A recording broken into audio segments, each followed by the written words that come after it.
Hey guys, welcome back to the shop. Welcome back to Days Off. My name's Andrew. We're in my garage here in Maple Ridge, British Columbia, working on my 2002 996. The motor is over here. It should be over there. This episode is going to be sort of all over the map. I actually started filming about 2 weeks ago. I'm behind on episodes. I try to do them weekly, but I've just been waiting for parts, figuring stuff out, and inspecting the motor, cleaning everything, getting it ready to go back together. And I'm going to catch you up, and we're going to go through everything that I've done right now. So stay tuned.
So, going back a few weeks ago, we got the motor out of the car, and I began to clean everything up, go through all the lines, go through all the gaskets and everything, see what I needed to replace, find leaks, just basically putting hands on whatever I could without going too crazy into the motor.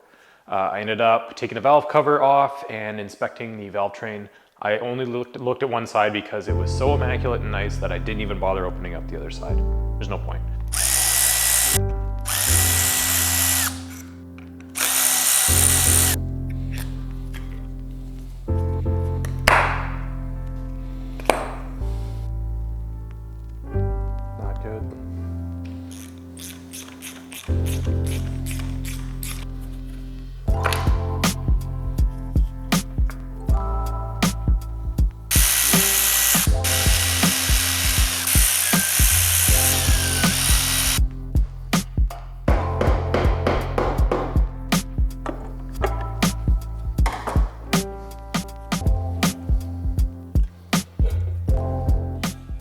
Look at how clean that is. Oh my God. All right, the valve cover is off. First impressions, this thing is so clean, like so clean. There's no tarnishing, doesn't look burnt. Bottom of the valve cover is like immaculate. So yeah. This might be a case of like, throw this back on, do all the fiddly stuff on top and the IMS and the clutch. And like this looks amazing. Cams have some weird wear on them. I don't really think it's out of the ordinary. They look pretty good, nothing looks rounded. So everything looks pretty damn good under here. I'm gonna poke around a little bit more, see if I can see what the tension on the chain feels like. I honestly might just close this back up and call it good. Like, I'm very, very impressed. This is one of the better looking motors that I've ever been inside of. As I said, I inspected the valve train and everything looked really shiny, really silver. I pulled the, I put new bolts on the valve cover that I had taken off, sealed everything back up, made sure that the RTV was good, and got new caps for the cam covers. The motor was rebuilt in the car's lifetime at about 130,000 kilometers. It's got just over 200 on it now, meaning I've got about 70 on this motor. The IMS was done properly. It's the built-in IMS. I inspected it. The bearing runs smooth and nice. The flange is like the later model flange, and the shoulder nut is like the 21 mil. And the dowel is like a stronger dowel. So it's the proper bearing replacement other than going to the aluminum bushing that's oiled. So that was a very good find. The rear main seal also looks brand new, and there was nothing leaking back there. So we're all good. So moving along, after I inspected the top end of the motor, basically I took the valve cover off, looked at it, looked at the chains, looked at the guides, everything underneath, and it looked good. I didn't want to touch anything, so I left it.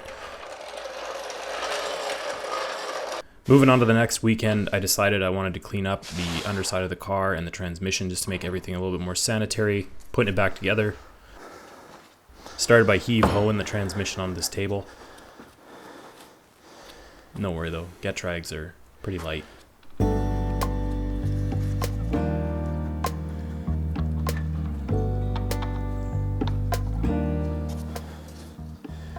Gave everything a good inspection, seals and everything look good. Mount looks good. The arm for the shift cables was in good shape, so I started hosing everything down with spray 9, get it ready for pressure washing.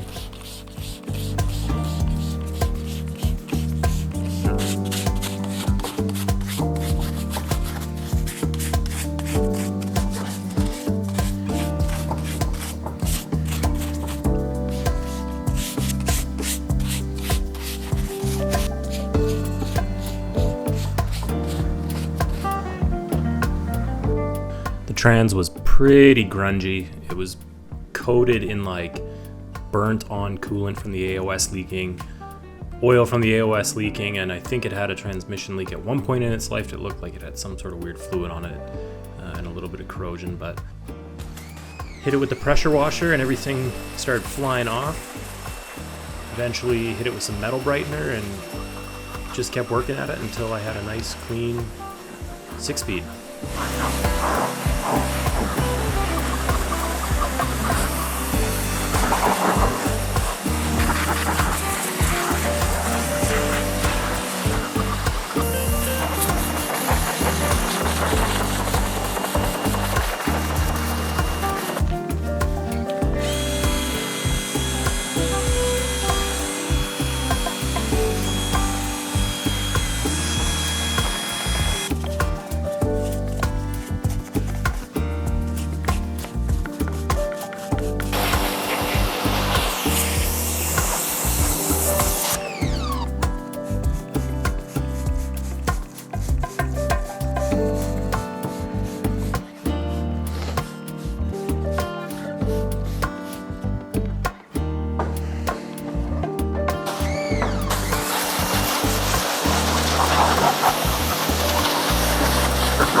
So after working on the transmission for a little bit, I moved my attention to the back of the 911.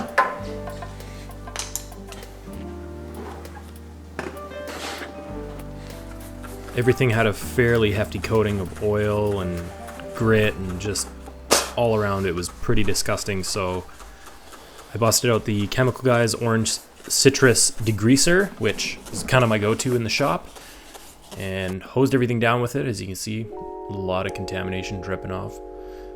The floor was an absolute disaster.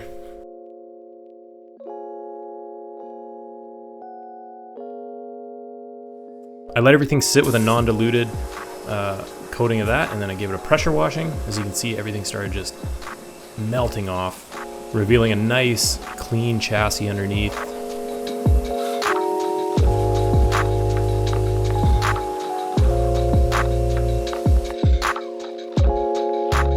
After the first rinse, I hit it with the foam cannon just to get everything that was left over sort of loosened up.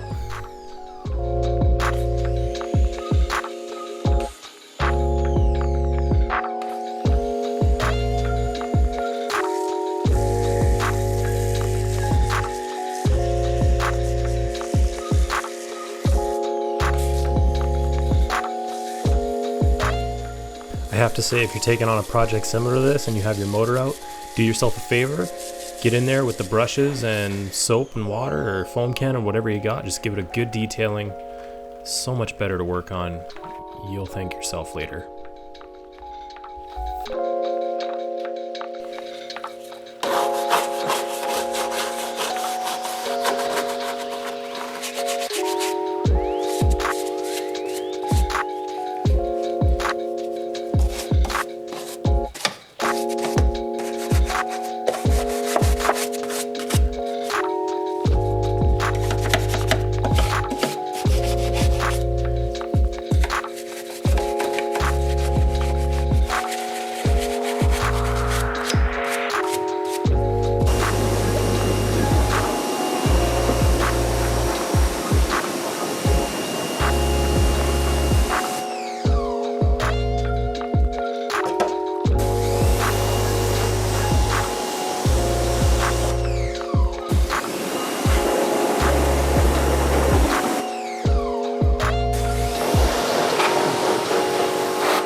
Okay, well that's a little better.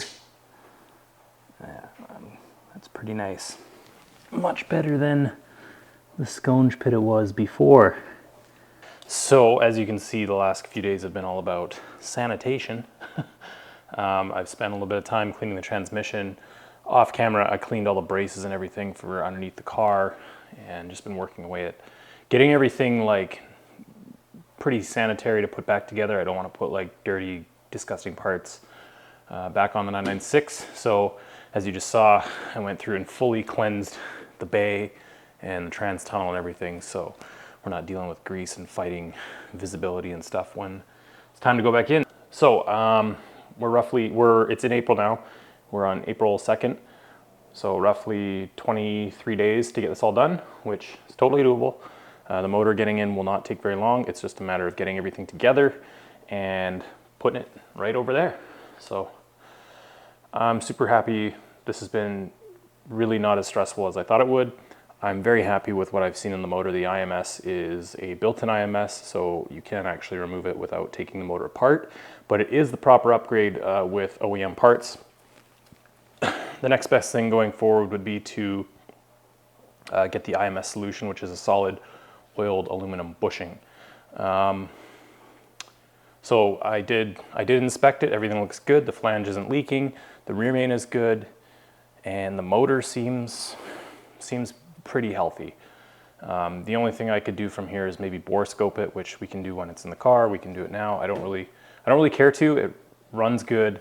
The IMS, the major things are not a concern anymore. It's good that we took it out. I can fix up. There was a couple things on the AOS that I had to tighten up as well, some bolts and lines that weren't quite seated. I want to do the starter and all that and make sure all the cables are good. I got some tips from a couple of my friends at Porsche on grounding and what to look for, how to apply all the sealant and everything. So yeah, it's just gonna be jumping around all week. This episode's gonna be kind of weird. I'll pick this up whenever I'm doing work. A few more little nitpicky things and this thing's gonna be ready to hit the road to Luft. It's getting down to it. I really did not leave myself much time with this one, but procrastination will do that to you. All right, I'm gonna tidy up in here, guys. I'll catch up with you in a little while.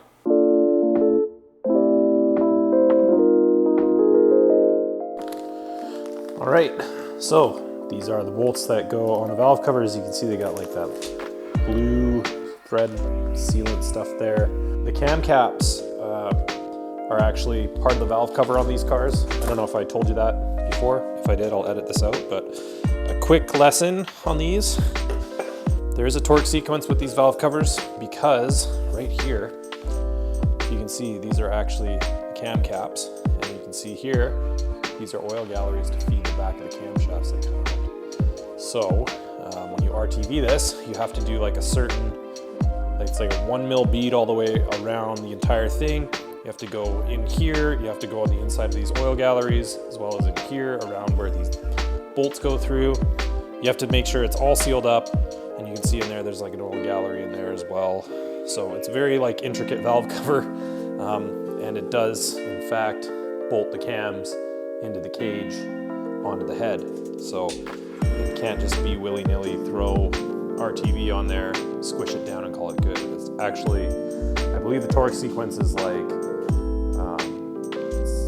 you start with the 2 inside caps. It's like 1, 2, 3, 4, bounces back here, bounces back over here. I've got all on a sheet.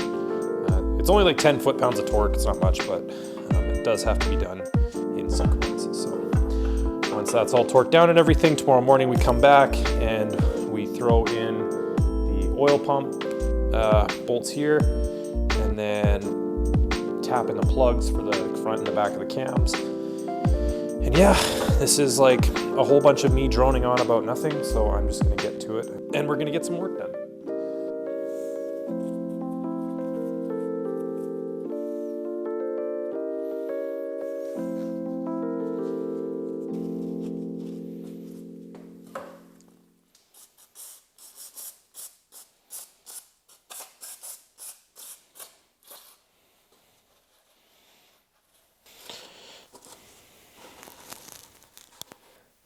So they recommended using a piece of wire so that this oil gallery doesn't get clogged full of silicone, because there also is one that would be on the valve cover and it will squish over.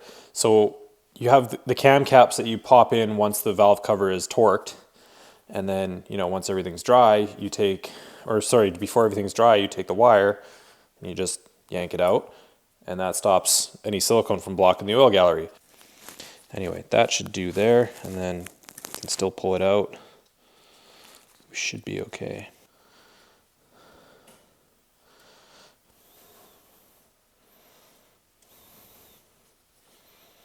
We're good to go. Okay, I'm gonna get the bolts ready. Nice.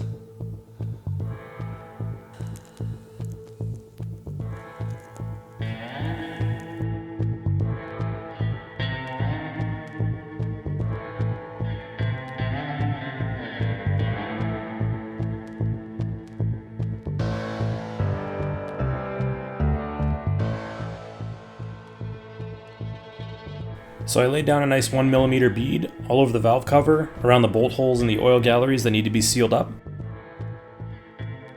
Some guys like to do a nice thin smear on the valve cover itself and on the top of the head on the mating surface.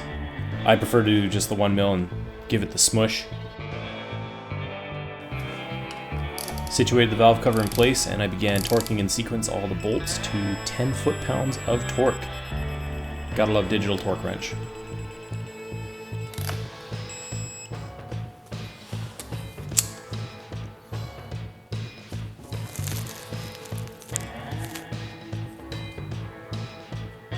So that pulls the silicone out.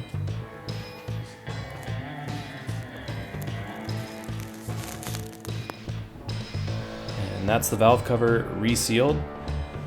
Following day, I moved on to a couple other things. I started by re-O-ringing the oil cooler. This is a super simple task. It's 4 bolts. If your oil cooler is full of coolant, it will splatter everywhere. Mine was empty because I had drained the motor already. Take the old O-rings out, put the new ones in, and just retighten the bolts. Replace the hose and you're good to go. After that, I moved on to the starter. I just did a stock replacement, 996 replacement starter.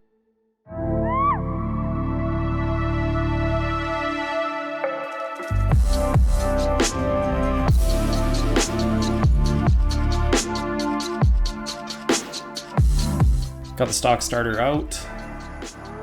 Grab the new one off the bench. I don't know about anybody else, but I always side by side my parts just to make sure that they are exactly the same if I'm doing a stock replacement kind of deal. In this case it was. Fired the new starter into place, got everything tightened up, and then I began working on some suspect wires that I wanted to just make a little bit more resilient. A lot of the sheathing and the heat shielding on top was pretty crusty and gross, so I decided to replace a bunch of it with new stuff. Reheat shrink a lot of cable ends so that corrosion and stuff can't get in. Any sort of water or moisture that gets in the end between the cable jacket and the connector itself, like touches that bare wire, will just absolutely destroy it. So I do my best to basically kind of negate any of that happening in the future. So after a few more hours, I had everything I wanted kind of tidied up and read on the top of the motor. Did the old zip tie wire separator trick for a bunch of fuel lines and vacuum lines and wiring on the top.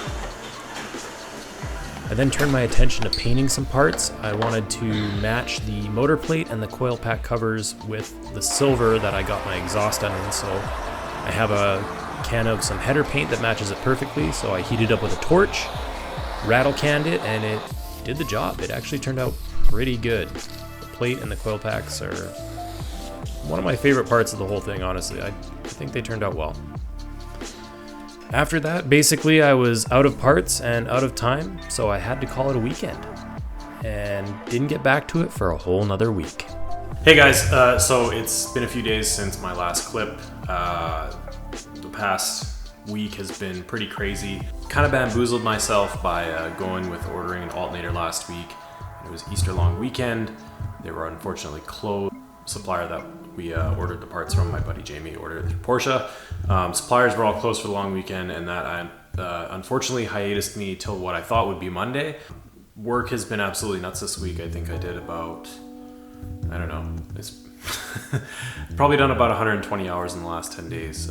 It's been insane. I have not had any time to be down here working. I have not touched anything except put the motor plate on the front of the motor.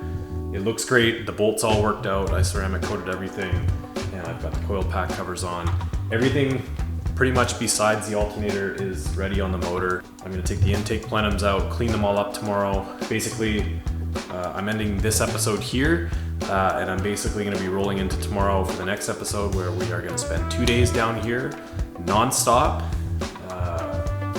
getting the thing running. After I get the alternator, everything will be here tomorrow, and I'm gonna spend the entire weekend down here. I'm gonna get the motor in the car. I'm gonna get it fired up. I know this seems kind of redundant and ridiculous that I actually pulled the motor out just to look inside of it and do a couple things on top, but honestly, this is the better way to do it. If you have a 996, just pull the motor out. You'll be glad you did if you have to do any sort of work to it. 11 days, that's all I've got left. And this thing's gotta be ready to take on the road down to San Francisco, so it's gonna be a task. I will see you guys back here on the next episode of Days Off, where we're gonna get the motor in the 911, get it running, maybe even drive it. It's a tall order. I'm gonna clean up the shop, get some sleep, get ready to do some more work. Thanks for tuning in, guys. I'll see you next time.